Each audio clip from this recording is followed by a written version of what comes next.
Doctor ഞാനൊരു കാര്യം ചോദിക്കട്ടെ? ചോദിച്ചോളൂ. എന്തിനാ കർക്കിടക ചികിത്സ ചെയ്യുന്നത്?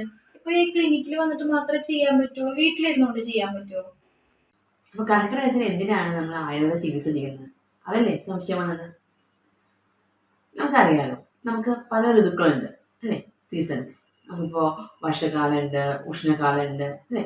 നമ്മൾ ആരോഗ്യ ഗ്രീഷ്മം എന്ന് പറയും. പക്ഷെ നമുക്കറിയാം നല്ല ചൂടാണ്. ഇപ്പം ഏപ്രിൽ മെയ് മാസത്തിലൊക്കെ നല്ല ചൂടായിരിക്കും.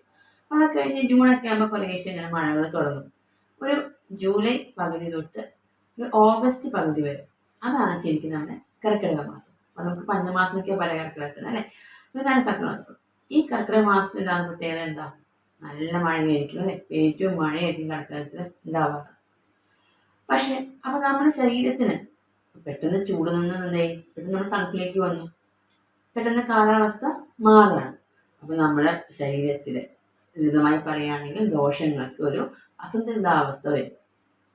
അതിനെ നമുക്ക് ഓവർകം ചെയ്യണം അല്ലെ? അപ്പൊ നമുക്ക് ശരീരത്തിൽ ഉണ്ടാവും, നമ്മുടെ ശരീരത്തിന്റെ ബലം കുറയും. അത് ഒരുപാട് സാംക്രമിക രോഗങ്ങൾ അതൊക്കെ വരാനുള്ള ചാൻസ് അറിയാം. മഴക്കാലത്ത് കൂടുതലായിട്ട് ഇങ്ങനെ വരും. അപ്പൊ നമ്മുടെ ശരീരത്തിന്റെ ബലം കുറയുമ്പോൾ നമ്മൾ ആ ശരീരത്തിന് എന്ത് വേണം? പ്രോപ്പർ ആയിട്ടുള്ള നറിഷ്മെന്റും പ്രോപ്പർ ആയിട്ടുള്ള ശുദ്ധിയും ഒക്കെ കൊടുക്കണം. പ്രധാനമായ പ്രശ്നം ഈ കാലത്ത് നമ്മുടെ ദഹനശക്തി കുറയും, അതായത് അഗ്നിബലം കുറയും. നമ്മുടെ ഒട്ടുമിക്ക അസുഖങ്ങൾക്കും കാരണം നമ്മുടെ അഗ്നിബലത്തിന്റെ കുറവാണ്. അപ്പൊ നമ്മൾ ആയുർവേദ ചികിത്സ, പഞ്ചകർമ്മ ചികിത്സയൊക്കെ നമ്മൾ ബോഡിക്ക് ചെയ്യുന്നുണ്ട്, ശരീരശുദ്ധിയൊക്കെ ചെയ്യുന്നുണ്ട്. അതുകൂടാതെ നമ്മൾ കർക്കിടകക്കഞ്ഞിയൊക്കെ കഴിക്കാറുണ്ട് അല്ലേ? അപ്പൊ ഈ കർക്കിടകക്കഞ്ഞി ഒക്കെ കഴിക്കുമ്പോൾ നമ്മുടെ അഗ്നിബലമൊക്കെ ശരിയായിട്ട് നമ്മുടെ ശരീരത്തിനെ റെഡിയാക്കി നിർത്തും. അതായത് ഇതിന് ആരോഗ്യപൂർണ്ണമായ ശരീരമാക്കി നമ്മളെ മാറ്റും. അപ്പൊ നമ്മൾ അകത്തുനിന്നും പുറത്തുനിന്നും ഒക്കെ നമ്മൾ ശുദ്ധിയൊക്കെ ചെയ്ത് നമ്മുടെ ദഹനമൊക്കെ കറക്റ്റ് ചെയ്ത് നിൽക്കും. എന്നാൽ അതോടുകൂടെ എന്ത് വേണം? നമുക്ക് കുറച്ച് റിജുനേഷൻ കൂടെ വേണം ഈ സമയത്ത്, ശരീരത്തിന് ഇന്നല്ല ബലം കിട്ടണം അല്ലെ? അപ്പം ഇതെല്ലാം കൂടിയതാണ് നമ്മുടെ ഒരു ആയുർവേദത്തിലെ കർക്കിടക ചികിത്സ. അപ്പൊ അത് ചെയ്യാൻ ഏറ്റവും നല്ല മാസമാണ് നമുക്ക് ഈ കർക്കിടക മാസം. അതുകൊണ്ടാണ് നമ്മൾ പ്രധാനമായിട്ട് നമ്മളിപ്പം ഈ മാസത്തിന് ട്രീറ്റ്മെന്റിന് തിരഞ്ഞെടുക്കുന്നത്. പക്ഷെ എല്ലാവർക്കും എന്തുണ്ട്, ഇതുപോലെ ഹോസ്പിറ്റലിൽ വന്ന് ചെയ്യാനുള്ള ബുദ്ധിമുട്ടൊക്കെ ഉണ്ട്. കാരണം ചില ജോലി ചെയ്യുന്നവർക്കായിരിക്കും. അപ്പോൾ വീട്ടിൽ തന്നെ ചെയ്യാം. വീട്ടിൽ നമ്മൾ സാധാരണ നമുക്ക് കർക്കിടക കഞ്ഞി കൊടുക്കാം അല്ലേ? എന്നാൽ ഇപ്രാവശ്യം നമുക്ക് അതിന് ഒരു ചെറിയൊരു കിറ്റ് ഇറക്കിയിട്ടുണ്ട്, ഒരു കർക്കിടക കിറ്റ്. അപ്പം അതിനകത്ത് എന്തുണ്ടാവും? നമുക്ക് കഞ്ഞി ഉണ്ടാവും, അതുപോലെ തന്നെ നമുക്ക് സപ്പോർട്ടീവായിട്ട് കഴിക്കേണ്ട ഫുഡ് ഐറ്റംസ് ഉണ്ടാവും, കിഴിയുണ്ട്, എണ്ണയുണ്ട്.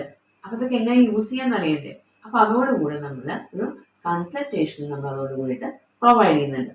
അപ്പോൾ നമ്മൾ ആ കിറ്റിൽ എന്തൊക്കെയാണെന്ന് ഞാൻ പറഞ്ഞു തരാം. അപ്പോൾ ആരെങ്കിലും ചോദിക്കുകയാണെങ്കിൽ പറയാമല്ലോ, ട്രീറ്റ്മെൻറ്റ് വന്ന് ചെയ്യാൻ പറ്റില്ല എന്നുണ്ടെങ്കിൽ കിറ്റ് മേടിച്ചോളൂ, നമുക്ക് ഡോക്ടറിൻ്റെ കൺസൾട്ടേഷനും കൂടെ കൊടുക്കാം. കൺസൾട്ടേഷൻ നമുക്ക് വേണമെങ്കിൽ ഓൺലൈനിലും ചെയ്യാം കേട്ടോ. അപ്പോൾ ആ രീതിയിൽ നമുക്ക് ഈ കർക്കിടകത്തിൽ ട്രീറ്റ്മെൻറ്റ്സ് ഒക്കെ ചെയ്യാവുന്നതേ ഉള്ളൂ.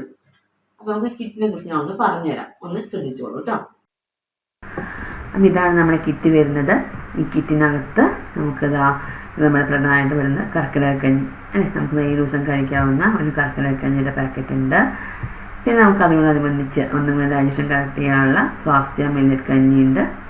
പിന്നെ നമുക്ക് ബോഡിക്ക് ഒരു ബലമൊക്കെ കിട്ടാൻ വേണ്ടിയിട്ട് നമുക്ക് സ്പ്രൗട്ട്, മില്ലറ്റാണ് പ്രധാനമായിട്ടും, സ്പ്രൗട്ട് ഉണ്ട് മില്ലറ്റിൻ്റെ. പിന്നെ ഡെയിലി കഴിക്കാനുള്ള ഒരു ചുക്ക് കാപ്പി, വെള്ളം തിളപ്പിച്ച് കഴിക്കാൻ വേണ്ടിയിട്ടൊരു ദാഹശമിനി വെച്ചിട്ടുണ്ട്. പിന്നെ പ്രധാനമായിട്ടൊന്ന് നമ്മൾ മരുന്നുണ്ട നമുക്കൊരു 7 ദിവസം കഴിക്കാനുള്ള മരുന്നുണ്ട് നമ്മളതോടുകൂടി തന്നെ നമ്മൾ വെക്കുന്നുണ്ട്. പിന്നെ കൂടാതെ നമുക്ക് തേച്ച് കുളിക്കാൻ, തലയിൽ തേക്കാൻ വേണ്ടി താളിപ്പൊടിയുണ്ട്.